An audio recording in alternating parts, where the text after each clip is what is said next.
You are on Tips and Streams with your host, Coca. What's good, everyone? Welcome back to Tips and Streams. I'm Kokan, and I hope you're doing well and feeling locked in wherever you're listening from. All right, let's get to the daily picks.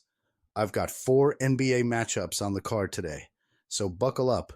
We're diving straight into the action. The first prediction for today's NBA games is for the game between the Orlando Magic and the San Antonio Spurs. San Antonio is legit, no doubt. They've been a strong home team this season, and that defense has real teeth. When the Spurs are locked in, they make you work for everything. They close driving lanes, and they've got that rim presence that can flip a possession fast. But the timing matters here. This is the second night of a back-to-back after a road loss where they dug a hole early with a brutal offensive stretch. When a team spends a whole night chasing, then turns around with no rest, I always ask one question. Do they have the legs to defend, rebound, and execute late? That's where underdogs can steal value. Now, the Magic, I'm not pretending they're a perfect product. They've been streaky, and that's been the story. One night they look like a team that can bother anybody. The next night the offense goes quiet, and you're staring at empty trips. But I actually like the way they've been responding lately. That comeback win against Toronto wasn't a cute little run. That was a fourth quarter takeover. Down double digits entering the final period, they punched back with real pace, got downhill, and turned the game into a free throw and pressure situation. That matters because Orlando has been living at the line this season, and this matchup gives them a path. The Spurs have been one of the teams that sends opponents to the stripe a lot, and Orlando is built to lean into that. If the whistle shows up, 7 points can feel big in a hurry. I also like the shot profile battle here. Orlando doesn't need to be a flamethrower from deep to hang around if they can win the effort categories, getting to the paint, earning free throws, and keeping the game from turning into a track meet where tired legs become a problem on defense. And that's where I'm watching Orlando's guards and wings. If they keep attacking and make the Spurs defend multiple actions, the cumulative effect shows up late. On the Spurs side, I'm expecting a bounce-back mentality, especially at home. But I can't ignore the pattern of inconsistency and the fact that Orlando is walking in with a rest edge. Yes, Orlando is missing a key scorer in Franz Wagner, and that's real. No sugarcoating it. Still, I don't need the Magic to be flawless to cash this ticket. I just need them to compete possession by possession, keep the game in the half court, and make this a grind where every point is earned. This one feels like a last 5 minutes game to me.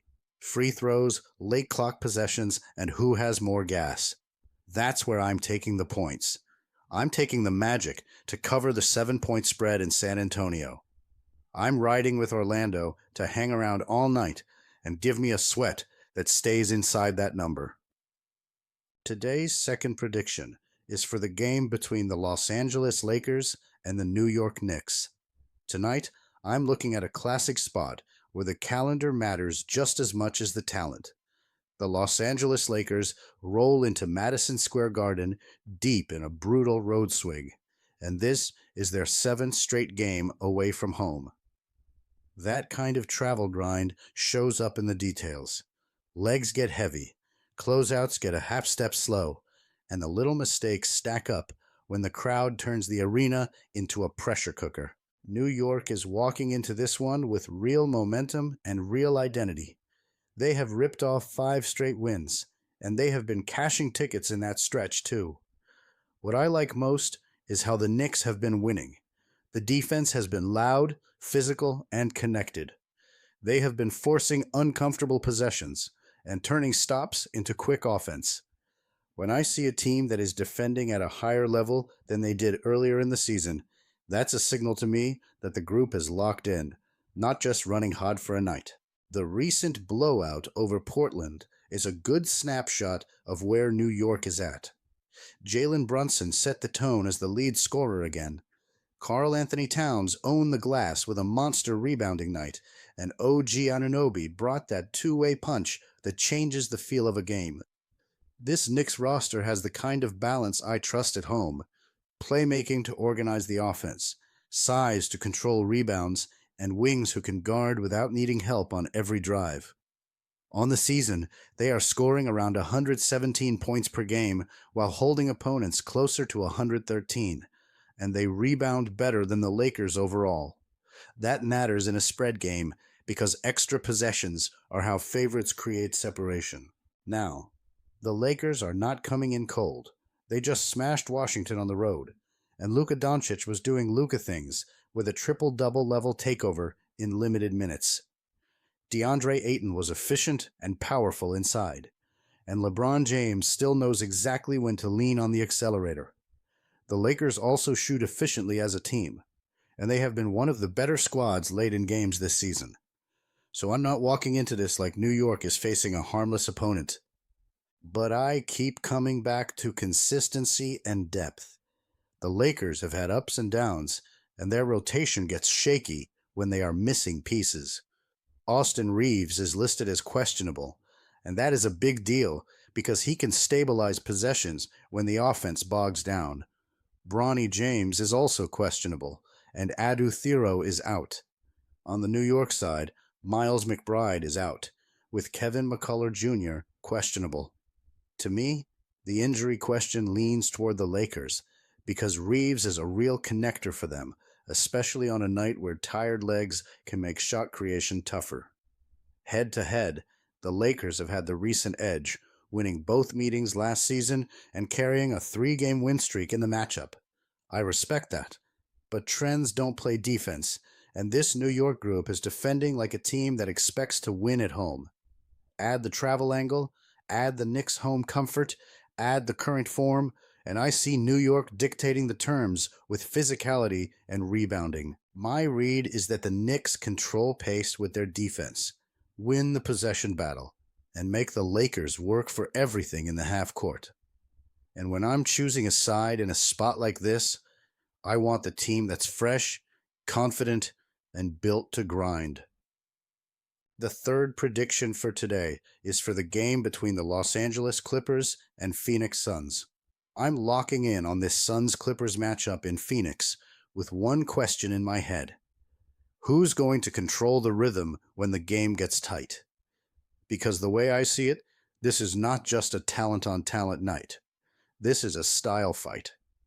Phoenix has been defending like a team that actually knows who it is. They've stacked 3 straight home wins, and it hasn't been soft basketball either. The big headline for me is that they're doing it with real stops.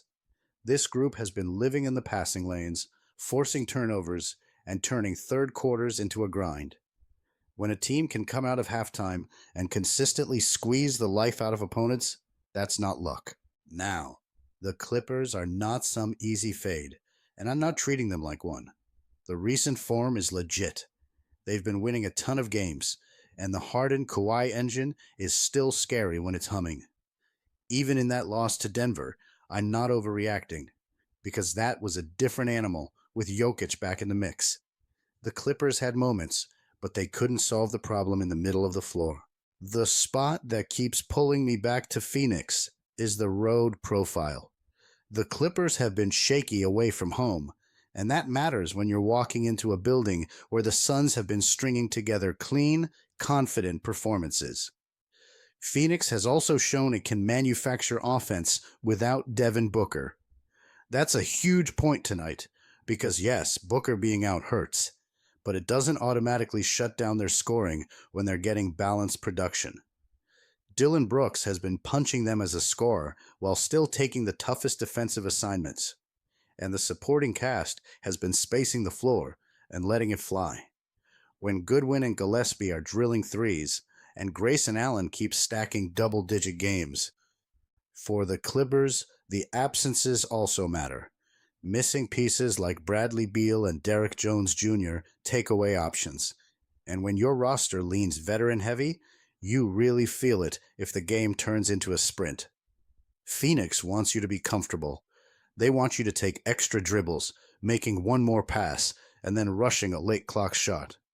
So here's where I land. I respect the Clippers' ceiling, but in this exact setup, I trust the Suns' home edge and their defensive backbone. My prediction is the Suns to cover the 2.5-point spread in Phoenix. I'm riding with Phoenix to win the possession battle, hit enough threes to keep the floor open, and close the game with discipline when it turns into a half-court chess match. Today's last prediction is for the game between the Oklahoma City Thunder and the Denver Nuggets. Let me start with the vibe. Oklahoma City is still an elite regular season machine, but lately they've been a little leaky at the seams.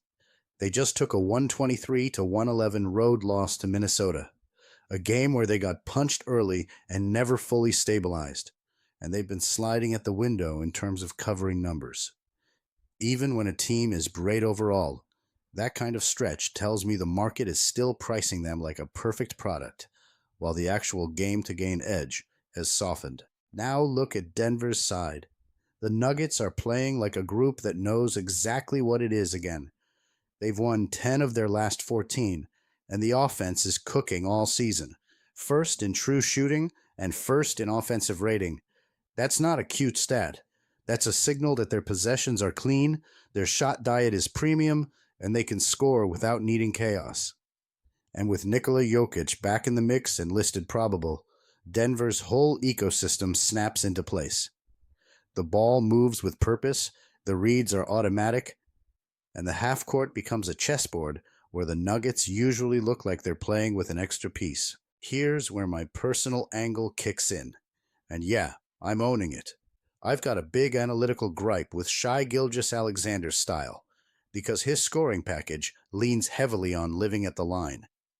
When OKC's identity is built around that pressure, I'm always more comfortable fading them against a veteran defense and a controlled tempo, especially on the road.